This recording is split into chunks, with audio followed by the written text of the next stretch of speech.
Cela aurait pu être juste un fait divers de plus, mais dans les médias russes et les plateaux de télévision, des proches de la famille Khatchatourian avaient commencé à témoigner. Les écouter, c'était se retrouver pour quelques fractions de secondes dans les huis clos d'un petit appartement du quartier résidentiel de Bibivero, à quelques pas de la station de métro Altouffievo, dans le district nord de la capitale moscovite. C'était pousser la lourde porte en métal bleu du bâtiment, monter les quelques marches du hall d'entrée, tourner à droite, appeler l'ascenseur, grimper les 10 étages, traverser le corridor, entrer chez les Khatchatourian, se retrouver nez à nez avec les icônes et les chapelets pendus au-dessus du buffet et assister sans voix à ce qui jamais ne devait ni se dise ni se produire entre un père et ses filles. Des photos d'elle avaient été partagées encore et encore dans les médias, sur les réseaux sociaux. Des voix s'étaient élevées et leur histoire était devenue un symbole de l'indifférence des autorités et de nombreux citoyens face aux violences domestiques. Un an plus tôt, elles avaient été largement dépénalisées dans le pays. Les peines encourues étaient déjà minimes, mais il n'arrivait désormais plus rien à un mari violent.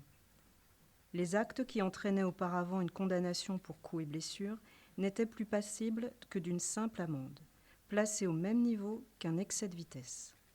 Une limite avait quand même été mise au cas de récidive et de blessures graves, mais pour que récidive il y ait, encore fallait-il un dépôt de plainte. Ce qui se passait au sein des foyers devait y rester. De nombreux Russes le pensaient, pas tous bien sûr. Il y avait quelques associations, des activistes, des avocats qui se battaient pour dénoncer cet état de fait et réclamer une nouvelle législation. Mais beaucoup voyaient d'un mauvais œil tout ce qui ressemblait de près ou de loin à ce qui se pratiquait à l'Ouest. La libération de la parole autour des violences faites aux femmes, le mouvement #MeToo, c'était le symbole de la faillite de l'autorité morale qui menait à leur perte les sociétés occidentales. Ils crient de plus en plus fort. Les cœurs des filles cognent leurs côtes. La sueur coule le long de leur dos, doucement. Leurs tempes battent le même rythme. Leurs oreilles bourdonnent.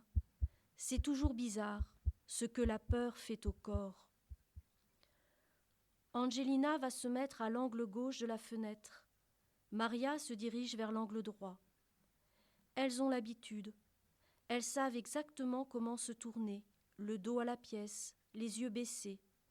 Il ne faut surtout pas les lever, parce que si leur père les voit se regarder, ça pourrait vraiment dégénérer.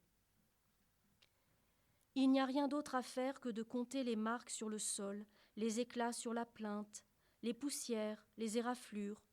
Il n'y a rien d'autre à faire que de rester debout, à compter dans sa tête, à visualiser les minutes et les secondes. Elles peuvent parfois y passer des heures au coin. Angelina et Maria aimeraient mieux regarder par la fenêtre les enfants jouer dans le square à côté. Mais il leur faudrait tourner la tête, et ça mettrait leur père encore plus en colère. Il est là, tout près, il a allumé la télé, elles sentent son odeur, derrière. Alors elles essaient de rentrer dans le mur, de ne plus exister.